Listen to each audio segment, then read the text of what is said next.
Okay. Hi, mentors. Welcome to the new year and our first session with the HP executives for 2024. As we start off a new academic session, I'm sure you'll all want to know how to stay fit and healthy and general well-being for teachers. So that's what Karen Gentry is going to be talking to us about today. So thank you, Karen, for sparing us your time. So without much further ado, we can go ahead. Okay, awesome. So I'm going to share my screen. So I have a presentation, but it'll be very visual, and then we can send this out as well if you guys find that helpful. That'd be great. That'd be great. So give me 1 second.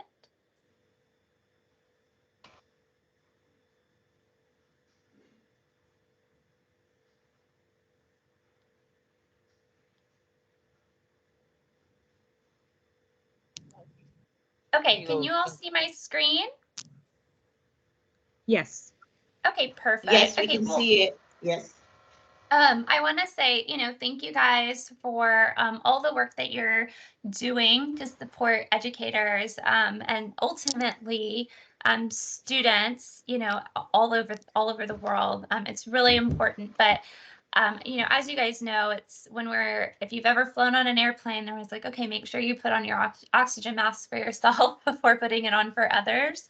And so, part of our charge and part of y'all's charge is making sure that you yourself and your teachers and the students are taken care of at a foundational level before we can really focus on the educational outcome piece of things.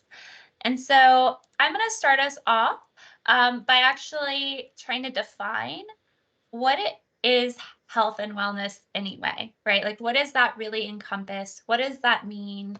What are the elements? And so, you know, health and wellness encompasses something like mindfulness. And really, when we think about defining mindfulness, we're thinking about the awareness and observation of our own thoughts and feelings. And so, tapping into, okay, I'm having this feeling. Where is this coming from? And observing it. And then being aware of what's causing that, whether it's positive or negative. And so that's how we're really thinking through mindfulness, which is just really an essential part of making sure that you have mental and physical health. The next element, no surprise, is sleep. And so making sure, and there's a lot out there around how many hours of sleep, and that really is going to vary based on person to person. There's this general thought around 8 hours. Some people can function really well on less, and some people don't function well enough on 8, right? And so how we're going to talk about sleep in this context is that you're actually getting consistent sleep. So the amount of sleep is consistent generally, and that there is a designated time where the mind is being shut off and then you're letting your body restore itself. And so that's how we're really going to think about sleep as it relates to health and wellness. The other piece is exercise, and I put / movement, right? So, and the reason I want to put movement is because I think with exercise, it can be a little overwhelming or daunting, and people think you have to be running 3 miles or marathons or riding a bike or going to the gym. But really, our bodies just need consistent movement. And so there's a lot out there around that our brains even function better, think better, problem solve better, our mindfulness is more effective when we have movement built into our daily life. And so that movement can be running, or it could be a 5-minute walk. And so when we think about exercise and movement, it just needs to be consistent, and it's something that's deliberate, right? And so you're carving out, whether it's 2 minutes, 5 minutes, 30 minutes as part of your day to move so that your body your mind actually works better. But then you're moving things to make sure that your heart is working properly, that your digestion is working properly. That movement is really key to ensuring you have this health and wellness piece as part of your life. The other piece is nutrition. And so nutrition, really being defined as wholesome ingredients that are in your diet consistently. And so for everybody, again, some people, I have friends that are vegetarian, and that works really well for them. Myself, I actually function much better on a meat and high protein diet. And so people's bodies vary, but the key piece in this nutrition is that it needs to be consistent, as we've talked about with everything else. But then it also needs to be made up of wholesome ingredients. So whether that is meat, whether that's vegetables, whether that's fruit, it's really making sure that it's wholesome ingredients that provide nutrients to your body. The makeup can vary depending on your own body and cultural elements as well. But making sure that we're minimizing the highly processed pieces of food that don't give our bodies that essential nutrition. And that nutrition really ties into how well are you sleeping? Do you have energy for movement? Is your mind working at its best so you can have that mindfulness? And so all of these pieces tie together perfectly, and one isn't more important than the other because they're all interconnected and dependent on each other. The next piece is something I don't know that we talk about enough, but that we all felt very severely during the 2020 pandemic, when there was high periods of isolation, higher than normal for a lot of people, is that social connectedness piece. Like, humans need connection. There's so much data and so much science around the need to fit in. We're pack animals. We want to, it's part of our survival mechanism, right? Like, if we stand out above everybody, then we can risk getting isolated from the tribe and therefore be at risk for danger, right? So there's something ingrained naturally within us for a need for connection. And so that social connectedness piece is a part of this health and wellness journey, where, that socialization helps us feel safe, helps us feel included, and it helps us feel valued. And so as we're thinking through what you need, what teachers need, all of these elements need to be part of,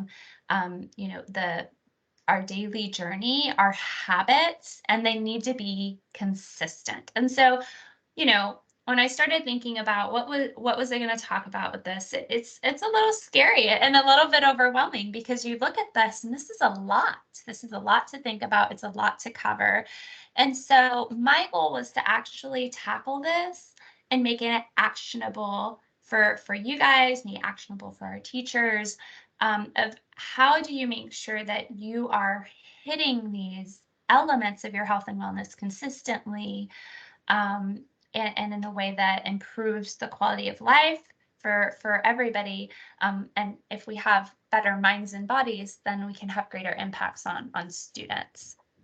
And so before I move to the next piece, which is really like, okay, so we all are agreed on the health and wellness piece, but what do we do with this information? I want to kind of make sure that if there's any questions, I'm addressing that at this time. So does anyone have any questions, or are you guys good with me kind of moving on to the next piece? Oh, let me go to the chat as well. Okay. Okay, I'm not seeing any questions pop up in the chat, and so I'm going to go ahead and keep us moving. I think that, all of these elements, it's kind of like everyone sees it. You're like, yeah, okay, that all makes sense. It's, kind of obvious. So I'm going to move on to the next speech. Oh, go ahead. Can I just have one question? Yeah, I think one of the most valuable things that we have as teachers is our voice.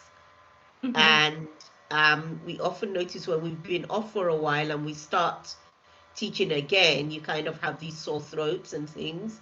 How do you maintain a good voice? and not lose your voice as a teacher? Yeah. Oh my gosh, that's such a great question.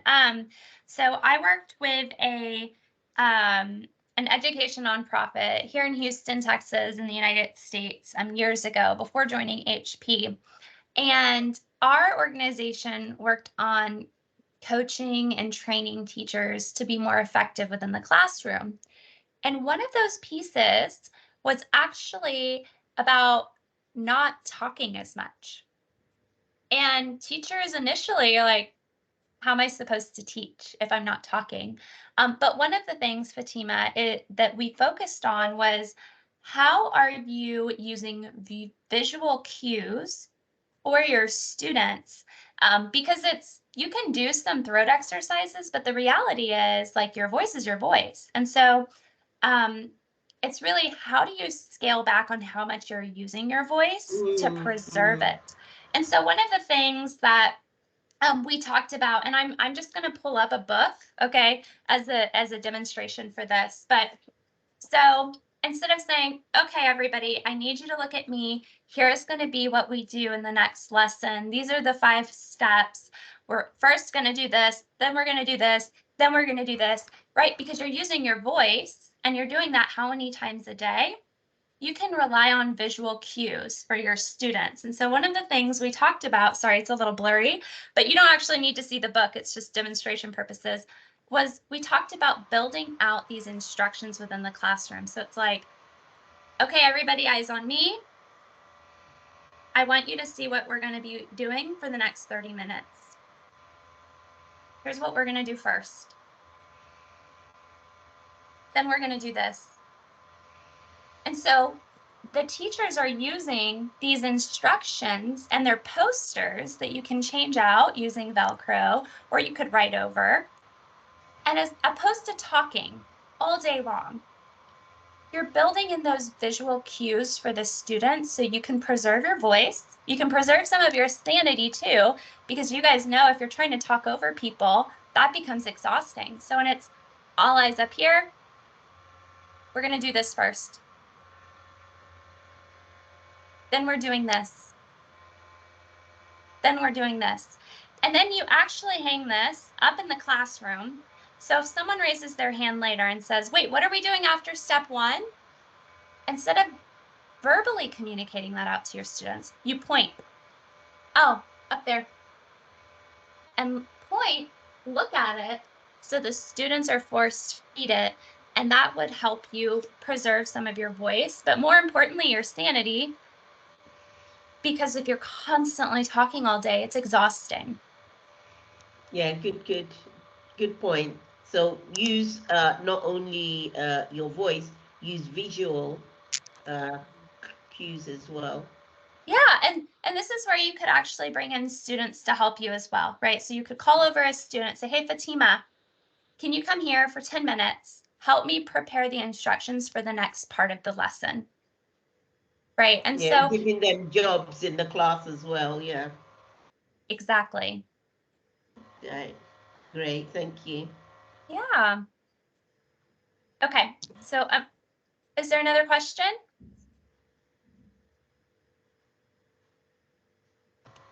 Nope. Okay. I'm going to keep us moving then. All right then. Okay. So, when we think about, you know, how do we actually incorporate these elements of health and wellness into our current routine? And that routine could be at home or within the classroom, right? When we think about how is that possible, because you look at these 5 elements, it can feel very overwhelming, right? Um, there's a really great way to start small and keep consistency for yourself, and within the classroom and for students as well. And so it's called habit stacking. And so this habit stacking piece is really an element that came out of this book called Atomic Habits. And the concept is that instead of creating a brand new habit, right? It's like, okay, at 12 o'clock every day, I'm going to do this.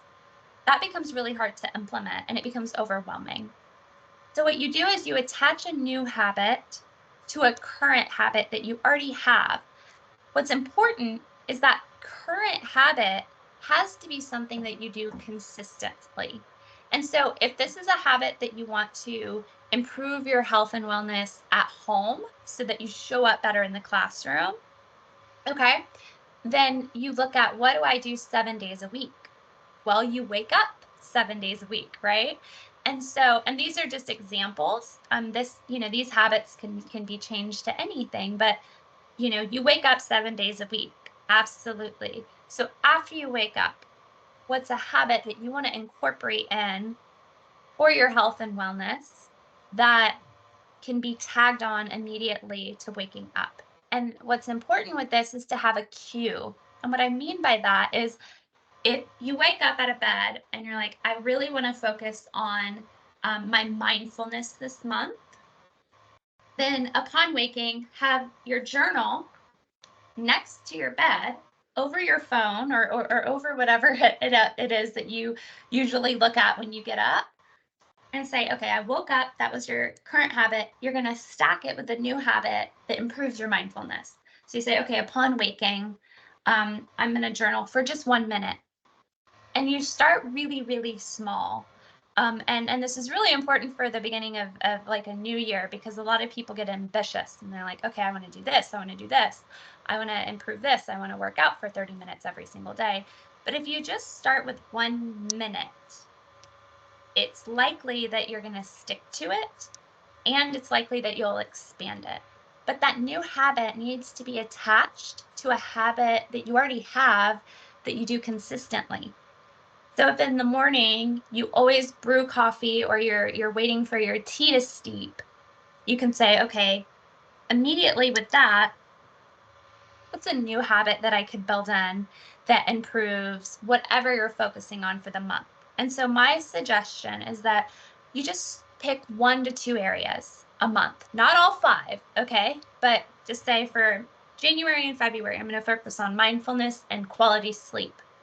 What are the small habits that I can attach to things I'm already doing that are going to improve those 2 things so that I show up better in the classroom? So this is personal, right? For your personal health and wellness, but you can also do this within the classroom. So what are the current habits you have within the classroom that you could attach a new habit to? So again, going back to our instructions sample, right? If you're like, okay, at the beginning of the day, I tell the students what we're doing for this lesson, you replace that with the new habit of the visual cues to better preserve your voice. Also, students are reading, there's less noise, right? So it's a calmer classroom. So it's easier to tie to your own mindfulness. And so thinking through, what are the habits within your current classroom that you could add something new to that's going to improve your mindfulness, or movement. Maybe it's that with a current lesson, you need extra movement within the classroom instead of standing in one place all the time or sitting.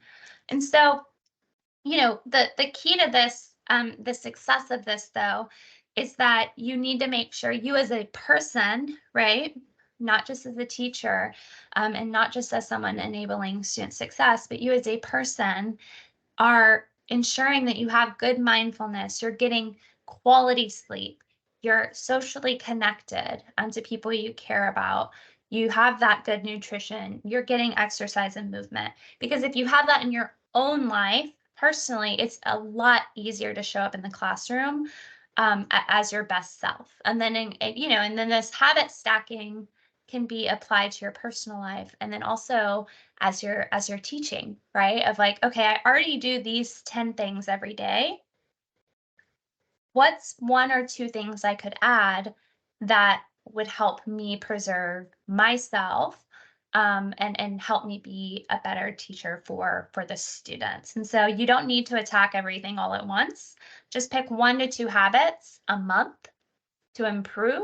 And then once you start building the momentum, then you start getting inspired and you can keep adding more and more things. So I mean, I hope this framework is really helpful. It seems really simple, but actually it doesn't mean it's easy. Simple usually means that it's okay, it's difficult to make sure that you stick with it, but if it's not simple, we just won't do it, right? And so really, I would encourage you to document just one day. Like, what are the things that you consistently do every day?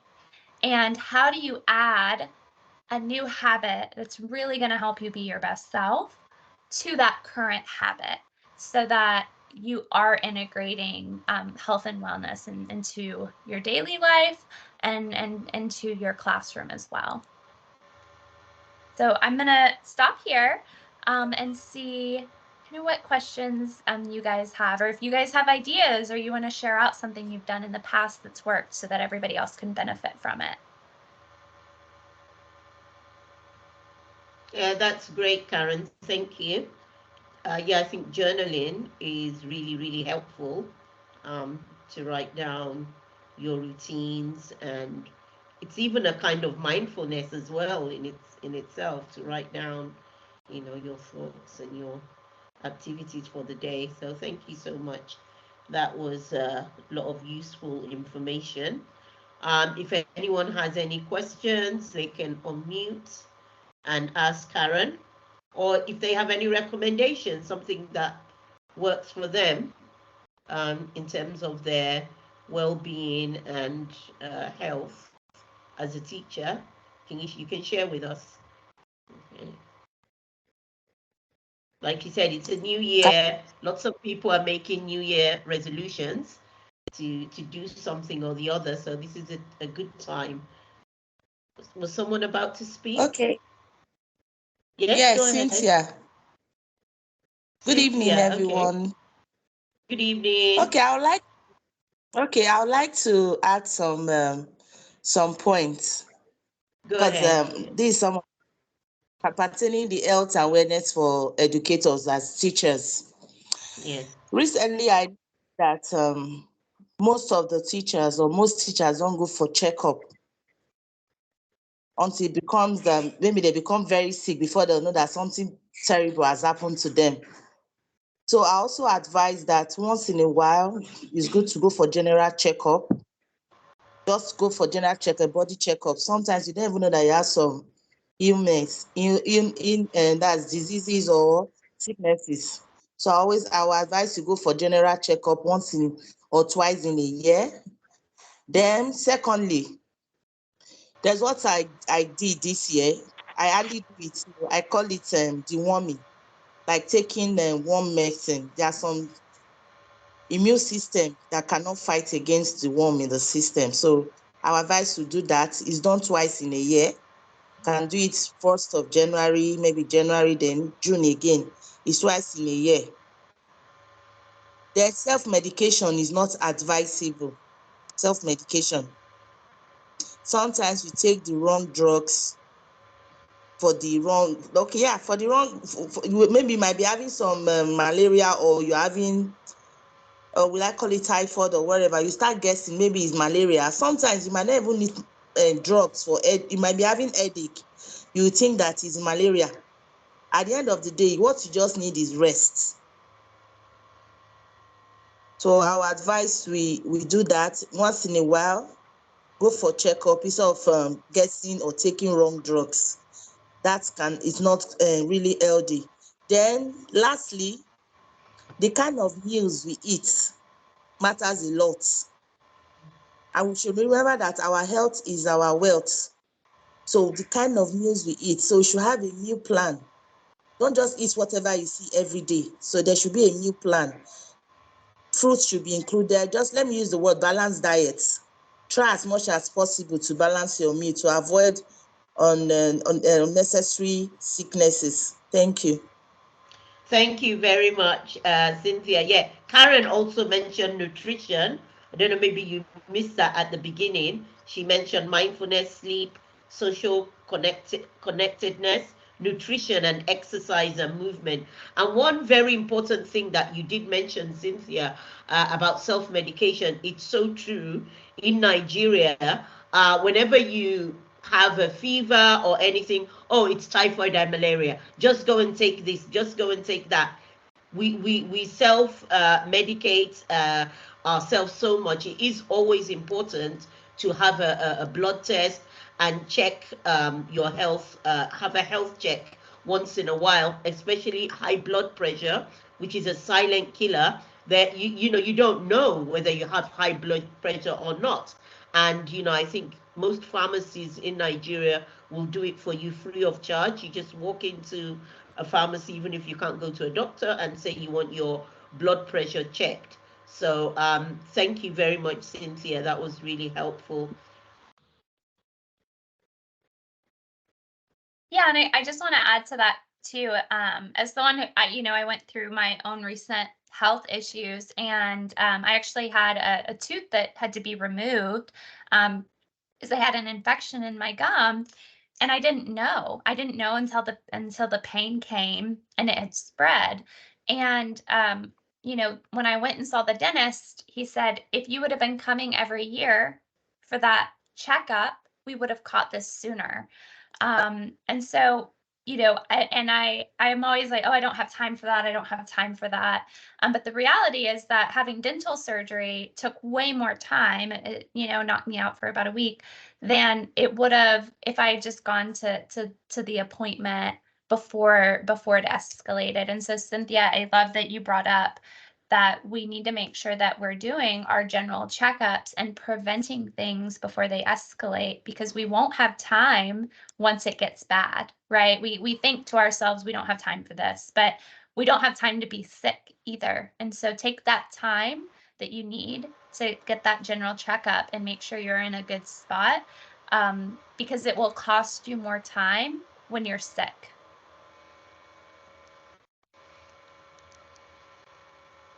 Absolutely. Thank you. Right. The time is now 7:29 in Nigeria. If there are no other questions or no other recommendations, we can call it a day then. Thank you so much, Karen, once again. Thank you for all the useful tips, and I hope that we can all take them on board um, and live a healthier life. Like I said, it's the new year, a healthier lifestyle, new year resolutions. So this is a great time to make those changes. Thank you so much. Thank you guys for having me. Fatima, I will email you this deck if you want to share it out, as well as the recording. But thank you guys for showing up. Thank you for what you're doing for your communities, and for the world and for our children. So I'm appreciative of the work that you guys do. Oh, Rashida, you are muted. You need to unmute, Rashida. Yeah, hi everyone. Thank you so much, Karen. Hi. It was a really beautiful session, and I think it got all of us thinking. I don't have any question. I just was thinking more about how we as teachers can be more social, how we can keep the connection, because teaching is sometimes a consuming job. Like we barely have time for any social activities. The only friends I have are almost all teachers, and that's because we work together. So that's not really socializing. I know more and more we're having teacher hangouts and things like that. So I think it's something we should look into. And then I don't know, we may have to find time to keep in touch with others that are not teachers. We shouldn't burn bridges. I'm guilty. So a lot of my friends, when they have things to do, I'm too busy. Maybe during the holidays, maybe half term. But yeah, maybe we should make time to socialize with other people more. Thank you. Yeah, great idea. Great idea. Yeah. Thank you, Rashida. Okay, anybody else before we call it a day?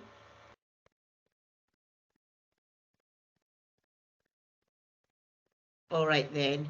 Thank you, everyone. Thank you for your time. Take care. Thank you, Karen. Thank you. All right.